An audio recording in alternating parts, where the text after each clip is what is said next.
వైద్య రంగంలో వస్తున్న ఆధునిక పద్ధతులను వైద్యులు ఎప్పటికప్పుడు ఆకలింపు చేసుకోవాలని కాకినాడ ప్రభుత్వ ఆసుపత్రి జనరల్ మెడిసిన్ విభాగాధిపతి డాక్టర్ హరి విజయ్ కుమార్ పిలుపునిచ్చారు. కాకినాడ మెయిన్ రోడ్లో గల సరోవర్ పోర్టుకోలో ఇన్సులేషన్లో వచ్చిన ఆధునిక పద్ధతులపై సీఎంఈ జరిగింది. డాక్టర్ హరి విజయ్ కుమార్ అధ్యక్షతన జరిగిన ఈ కార్యక్రమంలో ప్రముఖ మధుమేహ వైద్యులు డాక్టర్ రామ్ స్వరూప్ జవహర్ పాల్గొని ఇన్సులేషన్లో వచ్చిన పద్ధతులపై వైద్యులకు అవగాహన కల్పించారు.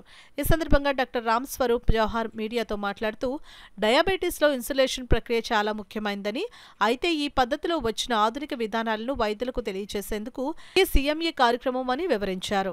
ఈ కార్యక్రమంలో వైద్యులు శ్రీనివాసరావు, ప్రసాదరావు, ఓబుల్ రెడ్డి, సతీష్ శ్రీనివాస్, వివిఎస్ఎన్ మూర్తి, పిఎస్ రాజు, మాధవి, వెంకటరత్నం, శైలజ, నాగిరెడ్డి, జిఎస్ మూర్తి పెద్ద సంఖ్యలో వైద్యులు పాల్గొన్నారు.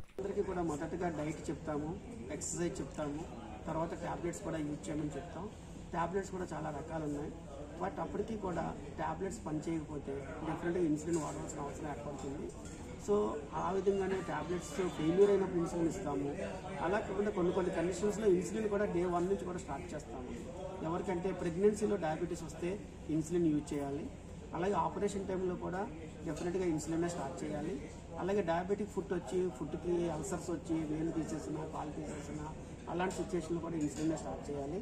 అలాగే ప్రతి డయాబెటిక్ పేషెంట్ కూడా ఐసీయూలో జాయిన్ అయితే ఏమైనా హార్ట్ అటాక్తో కానీ, పెరాలిటిక్ స్ట్రోక్తో కానీ, ఏమైనా కిడ్నీ ఫెయిల్యూర్ వల్ల కానీ, లేకపోతే లివర్ ఫెయిల్యూర్ వల్ల కానీ, జాండీస్ వల్ల కానీ ఆ విధంగా జాయిన్ అయితే ఆ టైంలో కూడా మనం ఇన్సులిన్ వాడాలి. అలాగే ఇదివరకు కోవిడ్ వచ్చినప్పుడు కూడా చాలామంది మనం హాస్పిటలైజేషన్ చేసాము.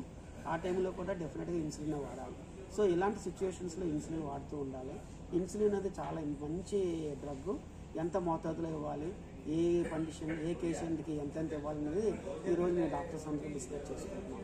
నాకు అవకాశం ఇచ్చిన మీ అందరికీ నా హృదయపూర్వక నమస్కారం.